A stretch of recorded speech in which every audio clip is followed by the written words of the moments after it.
Jika bertandang ke Ternate, Maluku Utara, tak lengkap rasanya jika tak mengunjungi salah satu danau yang sangat termasyhur di sana. Ya, danau itu bernama Danau Tolire. Danau yang terletak di bawah kaki Gunung Gamalama ini letaknya 10 km dari pusat kota Ternate. Danau ini terbagi dua, yaitu Danau Tolire Besar dan Danau Tolire Kecil. Kedua danau tersebut berjarak 200 meter.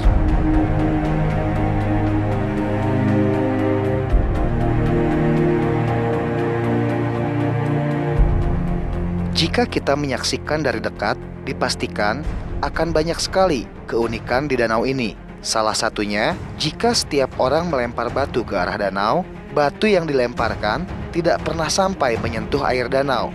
Nah, untuk memastikan keunikan dari danau itu, tim Warta One pun mencoba melempar batu ke arah danau. Apakah batu tersebut benar-benar bisa menyentuh air danau atau tidak? Kita lihat liputannya berikut ini. Ya, kalau danau ini konon katanya ini ada dulunya sebuah perkampungan, akan tetapi karena azab, istilahnya azab, makanya kampung ini menjadi tenggelam. Akhirnya muncullah ada penunggu buaya putihnya. Oh, jadi ini tadinya ada sebuah kampung pemirsa menurut Mas Asmul ini. Lalu kampung tersebut terkena azab dan ditenggelamkan oleh danau ini, sehingga danau ini muncul dan dari situ ada penunggu buaya putih ya. Iya. Nah, buaya putih ini sendiri katanya saya dengar dari masyarakat ada penunggunya, pawangnya ya. Iya, pawangnya. Nah, itu kita bisa ketemu sama pawangnya nggak, Mas? Aduh, sayangnya gini Mas, memang dulu tadinya punya pawang, tapi pawangnya udah meninggal. Nah, meninggalnya di kisaran 2014 atau 2015. Jadi buaya putih ini kata masyarakat di sini ada pawangnya yang ketika dia keluar pawangnya turun dan dia pawang dan buaya ini bisa berinteraksi. Cuma sayang saat ini pawangnya sudah meninggal setahun yang lalu, tepatnya 2015, 2 tahun yang lalu, sehingga buaya putih ini sekarang tanpa teman, benar-benar sendirian. Mungkin Bapak bisa jadi temannya, Pak. Oke, pemirsa, ketemu lagi dengan saya. Saat ini saya sedang berada di Danau Tolire, Ternate, Maluku Utara. Di Danau Tolire ini banyak keajaiban dan keindahan alam yang konon katanya batu tidak bisa masuk ke dalam danau. Jadi sejauh apapun kita melemparkan sebuah batu, batu itu akan kembali lagi ke daratan.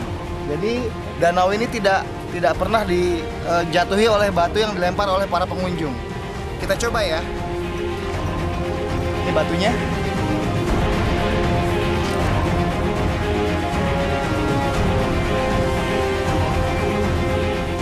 Kayak hilang batunya.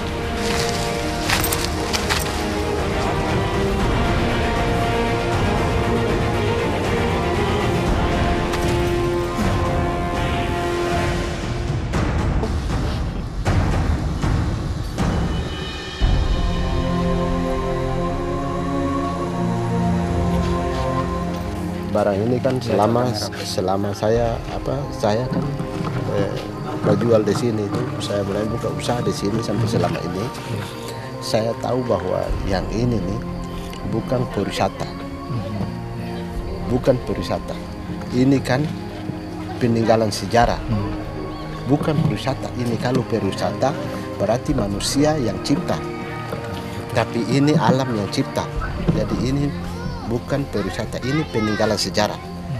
Sehingga orang yang datang kemari, pengunjung kemari, dong bilang, walaupun orang sudah sampai di Ternate, tong putar-putar di kota Ternate maupun di luar kota Ternate, kalau belum sampai Danau Tolire, berarti belum sampai di Ternate. Oh, itu ya, Pak. Iya, karena dia punya sejarah seperti ini. Ini kan bapak. Ini kan bapak.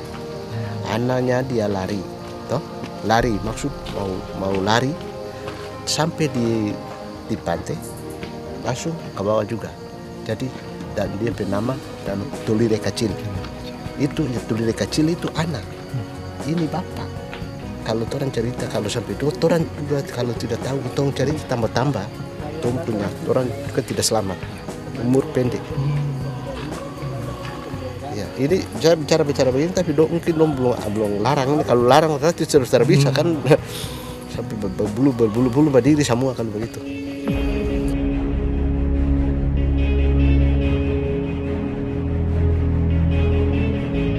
Keunikan lain Danau Tolire adalah adanya buaya putih yang menjadi penghuninya. Namun menurut warga setempat, keberadaan buaya putih itu bukanlah hewan buaya yang sebenarnya, melainkan manusia yang dikutuk menjadi buaya. Buaya ini kan ada buaya binatang buas toh, ada binatang buas dan ada binatang lebih baik. Anggaplah binatang lebih baik.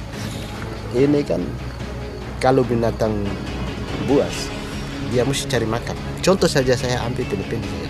Kalau binatang buas dia cari makan, dia lapar mesti dia cari makan. Sedangkan ini bisa dia naik cari makan di sini, bisa.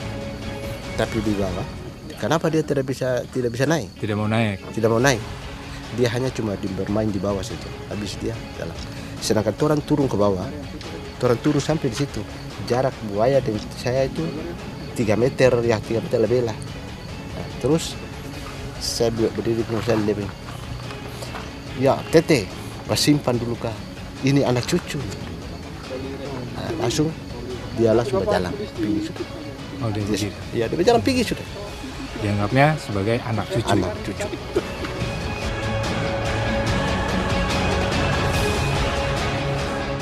Kalau dia punya panjang itu buaya tong tidak tahu hitung dia punya banyak berapa tong tidak tahu. Tapi dia sekali dia naik yang kecil nih, ada kala dia yang kecil itu 2, ada dia yang besar, ada dia yang dia punya kepala putih. Jadi Pak tolong stop saja, itu bukan buaya. Karena tadi itu manusia Pak. Kalau buaya itu berarti manusia yang lewat sini ini hancur semua. Tapi itu manusia. Mungkin itu hanya cuma Bapak lihat itu air saja. Tapi itu air itu hanya cuma pelantaran saja di atas. Tapi di bawah itu kampung Pak. Itu satu kelurahan tuh Pak. Jadi buaya itu dia keluar dia anak, keluar dia besar itu bukan buaya, itu manusia Pak. Ini kubur alam Pak. Jadi ini tidak boleh kasih sama dengan pariwisata lain Pak.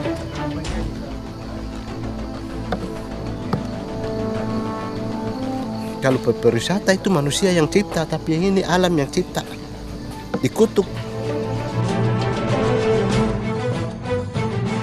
Percaya atau tidak, mengapa setiap batu yang dilempar ke arah Danau Tolire tidak pernah menyentuh air dan mengapa pula terdapat buaya putih di dalamnya? Hal itu dikarenakan adanya faktor sejarah yang cukup kelam dari keberadaan danau tersebut. Ini bukan macam apa yang ini kosong-kosong ini sudah kemarin. Ini kota. Jadi ini kota ya, kota iya, yang terpendam. Satu kelurahan ini. Ini satu kelurahan ini. Ini bapaknya. Iya, satu kelurahan. Ini contoh saja seperti di kelurahan toh, satu kelurahan. Kalau orang satu kelurahan itu kalau siapa kalau bikin apa dia bikin masalah yang kurang beres, berarti semua itu harus dikutuk. Berarti tidak ada yang lolos. Semua ke bawah. Sedangkan semua ke bawah kan menentukan bahwa semua sudah harus dihukum. Tapi karena anak bisa lari. Lolos mau lari masuk rindu diri. Padahal sampai yang di sana juga ke bawah lagi. Terpaksa anak dari bapak anak. Semua tidak ada lolos.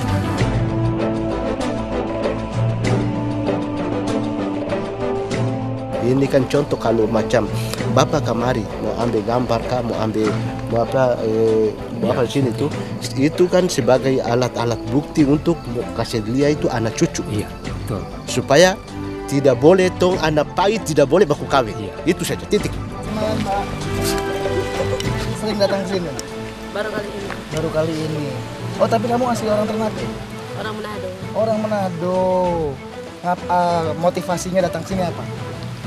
Mau foto-foto. Mau foto-foto.